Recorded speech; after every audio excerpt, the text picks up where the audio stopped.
Okay, good day, guys. Welcome back to 11 Boots, and I'm here with Mr. CEO. I don't, I'm already lost or short of words to describe him with, but we're actually here today because of the Afcon final. We're all about the Afcon final because it was a wrap just yesterday, and a lot happened during the match, and I don't even know where to start from. But I would like to hear from Mr. CEO himself. What do you have to say about the Afcon final, Morocco versus Senegal? Well, it was a match filled with a lot of controversies, right? It was a match filled with a lot of controversies, quite a lot, disappointing, emotional, a lot of moments that we are. That's what the game is all about in the first place. The game is all about emotions and everything. So I really don't understand why Morocco. I don't understand why Morocco are so biased. For the first time in a long time, in this age, I would say that particular competition is And the whole world was watching. yes, and the level of being biased is too glaring, it's too much. Must Morocco win it? There's no spirit of sportsmanship. Must Morocco win it? They could have gone out of the competition as at when they played Cameroon. And if they survived Cameroon, they shouldn't have survived Nigeria. It was totally bad officiating in the tournament. And even when they were in the final, they were still bad officiating. You understand? I really do not understand why the ball boys, what audacity, why the ball boys will be taking the towel of the goalkeeper. As important as the towel is to the goalkeeper in the field of play, I don't understand why the ball boys will be taking the towel of the goalkeeper, throwing it out of the stadium. Trying to destabilize the opponent team. And even when the reserve goalkeeper from Senegal decided to, stood behind the skipper, holding the towel for him, because they've actually thrown away several towels before then. So That's he had to hold the blue towel for him, just to prevent them from stealing the towel again. Yet they are still dragging the towel from this reserve goalkeeper. It is bad for Africa, terrible. And then you are giving Hakimi Fair Player Award. What is making it Some fair? people want the fair play team, fair play award. How can Morocco win the Fair Player Award? How can Hakimi win the player? And how can Morocco be the fair play team in the competition when none of them received yellow card in the semi-finals, none of them received yellow card in the finals? How is that possible? For 120 minutes of football, you never received a yellow card. How? An home team, an host nation. How is that possible? I should tell you, there's nothing fair about the officiating. There's nothing fair about the officiating. It is so poor. The African football is like that. It's so poor. It's so poor. We are quite disappointed, but I'm so happy that Senegal, unfortunately, they won the competition, and that was what I wanted, because after they did the robbery to Nigeria, I was quite disappointed. I felt like no, Senegal should advance Nigeria. Senegal must win the Afcon. You already said a lot about your bad officiating and everything, but what do you have to say about the fact that Senegal players left the pitch just right before the final whistle of the regular time, of the added extra time in the regular time? And what do you have to say about that? Because personally, I felt like it was lack of sportsmanship, because it was not good for the face of that. Because the whole world was, the funny thing was, the whole world was actually watching that match, like even in Europe and everywhere. So for them to work out on a match like that, what you have to say, does it even speak well of the competition, of the quality of the officiating, of the quality of the competition as a whole, or on the or what does it have to? What do you think? What do you think that match or that act by the Senegalese players will have the impact it's going to have on African football in the nearest future? For me, I'm never in support of the Senegalese leaving the pitch. I'm never in support of that. They shouldn't have left the pitch no matter what. Should have stayed and allowed the Moroccan players to play the penalty. And at the end of the day, football always prevail. You understand? Football prevail. But now what they are all saying is that the CAF has banned the FIFA, the coach, their coach. FIFA is looking at banning their coach. And FIFA is looking at taking them out of the World Cup. You know, you A lot of understand? sanctions is in place. Yes, a lot of sanctions is to before that action.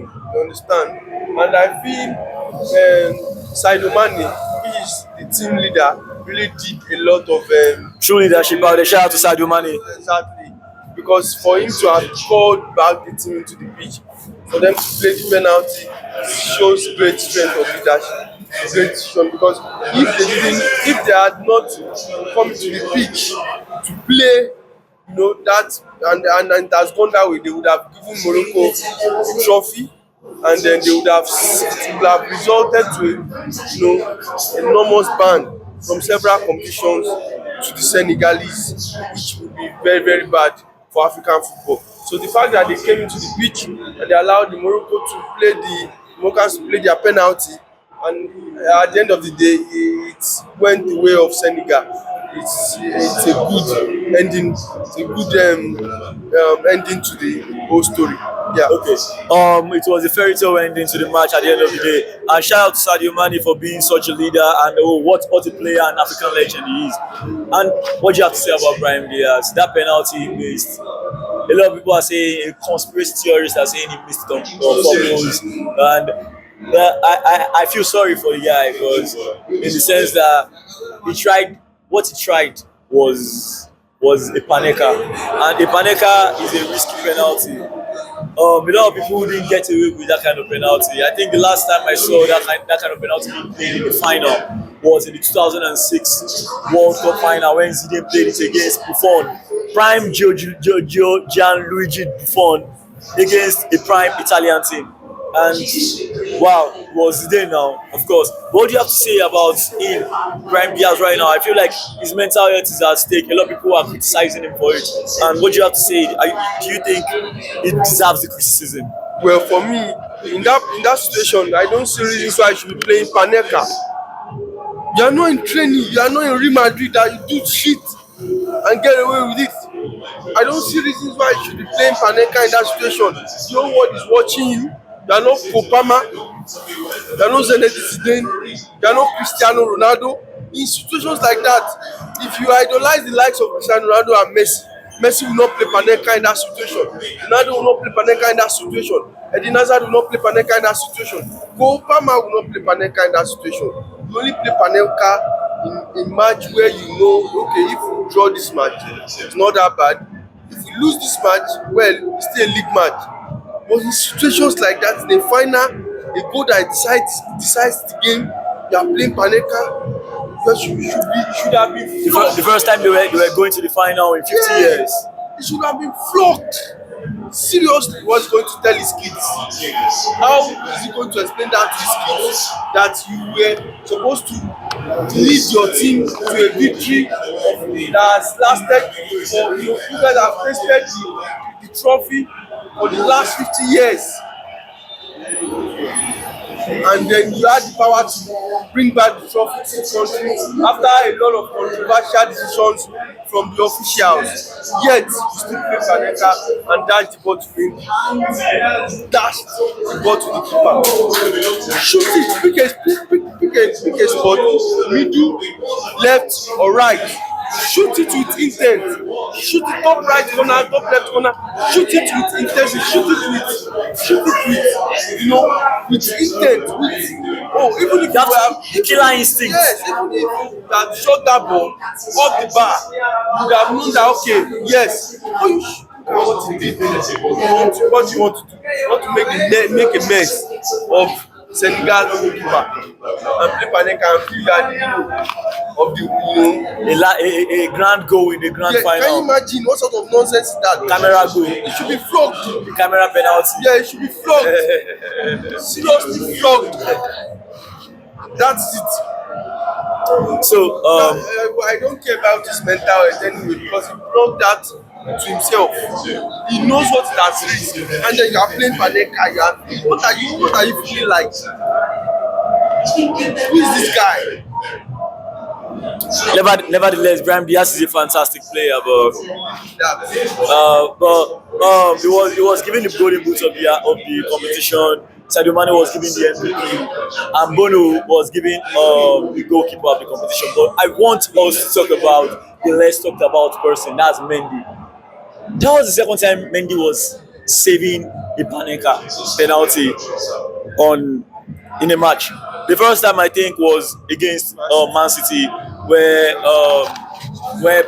Kun Aguero was trying to play Panenka on him, and then he catched it.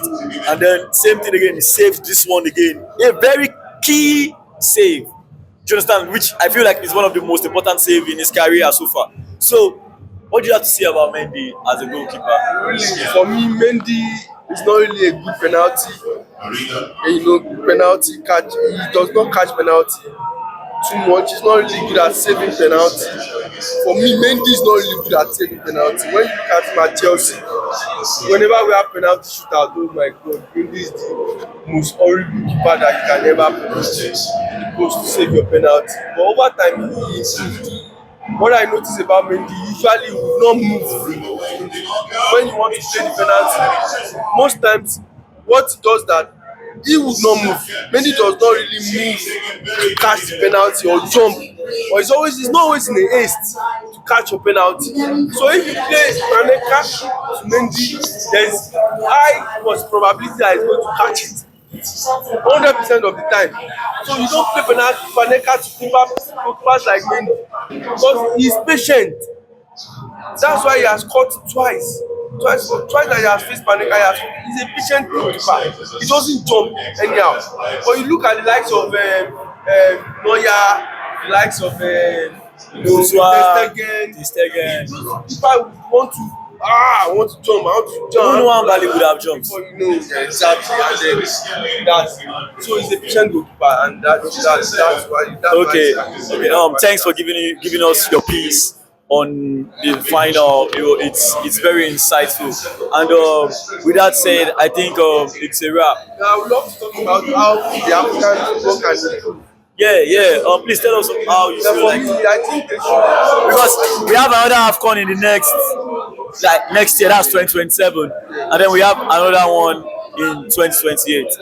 Then I think after that one is for 4 years. So what do you have to say about how African can improve the quality of their competition? Because sorry to cut you off. This competition that was hosted in Morocco, the field were better than the previous period. Like the quality was bad. The officiating was. So in the long run, what do you think Africa can improve on again? Because I think the complaint before was the field. Now the field is better. Now, what are the things we need to? I feel they should bring in foreign referees. For African football, no. Yes, yeah. It is becoming, those referees are emotional. We feel they are being bought. They are being bribed. Bring in Anthony Taylor. Bring in the likes of, bring in Italian referees. In the next competition, bring in English referees, Italian referees, French referees, Spanish referees. Is that not neo-colonialism? It's not neo-colonialism, it is FIFA. This is FIFA. Why do you think the African referees, they prefer on their list? Why do you think so? But they are not going to call us to come and ref for them. Likewise, in the World Cup, an African referee that is good, that is not biased by record, can ref a match. An African referee that is from Senegal can ref Argentina and Nigeria match in the World Cup. But that's not Euros. I'm saying in the Euros now, you can't expect an African Okay, you ref. are saying that in Euros, that is because have you ever perceived this form of being biased in any European competition? Have you ever perceived any form of being biased? Do they praise the host team in European competition? Do they look at what they were doing? They were praising. Ass kissing. Yeah, you understand? They were. I don't understand. I am looking for the right word for it. You know, the way they were pampering Morocco in the competition is so sad. How many Euros have you watched and they pampered the host country like that? How many? So in the next Afcon, I feel they should bring in international referees. To be fair, because our African referees, we feel they are being bought. We feel they don't know what they are doing. We feel They are not professional enough. yes, they should put in emotion into the game. So when you bring in the likes of Anthony Taylor, you no send him now. You understand? So when you bring in Anthony Taylor, it does not send. Bring in Italian referee, Spanish referee, they don't send. They blow what it is and leave the match. You understand? Imagine if Anthony Taylor was blowing that final. Would it have been that way? It would have been that way. That's the truth. So I think they should bring in international referees. If that should be the solution, let them bring in international referees. We are not saying African referees cannot blow, but in crucial matches like this, especially when the host is in the final, bring in international referee because we are all governed by what? FIFA. And I feel they are licensed to blow the match as well. Forget about the fact that it's an African competition. They are all governed by FIFA. They all put on FIFA. They all, when you see their jerseys, there's this always this FIFA badge in their jerseys. So I feel they are all governed and ruled by FIFA. They are under FIFA. So why can't they bring in international referees to blow the African Cup of Nations finals and semi-finals? They should bring them in. Then they can blow the group stages. The African referee can blow the group stages. But in this crucial moment, when we can perceive there's corruption in Africa. There's corruption everywhere in the world anyway. You understand? There's corruption everywhere in the world. But there is also corruption in Africa. You understand? And I feel they should bring in international referees to cushion the effect of being biased. That's it. So you want Africans to work on their officiating bias. Yes. So with that said, is there any other thing you would like to add to?